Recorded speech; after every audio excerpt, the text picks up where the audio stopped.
আসসালামু আলাইকুম। কিছু নিউজ দেখে হাসি পায়, বড্ড হাসি পায়, আবার কষ্টও লাগে।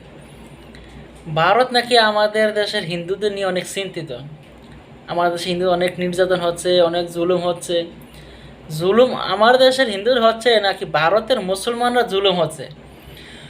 বাংলাদেশের কোনো ইতিহাস আসেনি যে কোনো হিন্দু ফ্রিজের মধ্যে চেক করে শুকরের মাংস পাইছে, পাওয়ার অপরাধে তাকে পিটিয়ে হত্যা করেছে।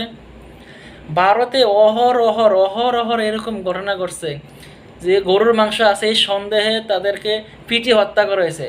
সন্দেহে, এমনকি প্রমাণও হয় না যে তাদের গরুর মাংস আছে। যদি খাওয়া হালাল মানলাম, তার কাছে হারাম, কিন্তু ফ্রিজে তো পায় নাই, তাদের ফ্রিজে পায় নাই যে গরুর মাংস আছে।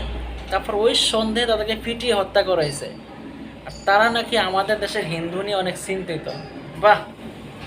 কোনো হিন্দু দেখছেন যে তাদের বাংলাদেশে এই ঘটনার, এই গণ অভ্যুত্থানের পরে যেই হিন্দুর উপরে যে ঘটনা ঘটতেছে, আক্রমণ হচ্ছে, কারা করতেছে? এটা আওয়ামী লীগ যা সন্ত্রাসী আছে তারা ইচ্ছা করে করতেছে যাতে বহির্বিশ্বে প্রকাশিত হয় বাংলাদেশের সংখ্যালঘু নিপীড়িত আছে, ইন্ডিয়াকে বোঝায়।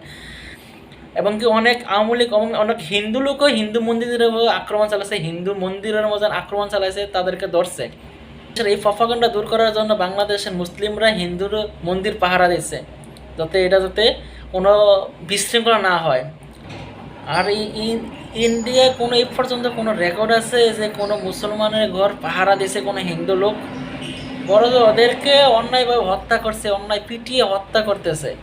কলকাতায় তো একদিন আগেই কলকাতা যেই ইন্ডিয়া তারা বাহাদুরি করে যে তারা অনেক সভ্য কিসের সভ্য ওরা? ইন্ডিয়া হচ্ছে অসভ্য একটা দেশ। বিশ্বের মধ্যে অসভ্য দেশ একটাই, সেটা হচ্ছে ইন্ডিয়া এবং ইসরায়েল।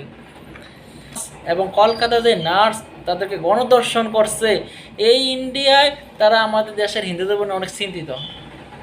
কি আজব ব্যাপার ভাই! তোমরা আমাদের দেশের চিন্তা করতে হবে না, তোমরা ইন্ডিয়া তোমাদের দেশে চিন্তা করো। তোমরা হিন্দুরা হিন্দুদের কাছে নিরাপদ না, মুসলমান বাদে দিলাম, তোমরা ইন্ডিয়ার হিন্দুরা হিন্দুদের কাছে নিরাপদ না। প্রত্যেকটা দিন গণদর্শন, চলন্ত বাসে দর্শন, হাজারি, খুন, লন্ঠন, তারা হিন্দুদের সাথে হচ্ছে, মুসলমান বাদই দিলাম। আর তোমরা আসা আমাদের দেশের উপর যে আমাদের হিন্দুরা সংখ্যালঘুরা নির্যাতিত হচ্ছে, তোমরা চিন্তিত, 150 কোটি লোক চিন্তিত। বাহ বাহ, কত চিন্তিত তোমরা! তোমরা নিজেরা সরকার নিজেরা তেল দাও, বুঝছো? নিজেরা সরকার নিজেরা তেল দাও।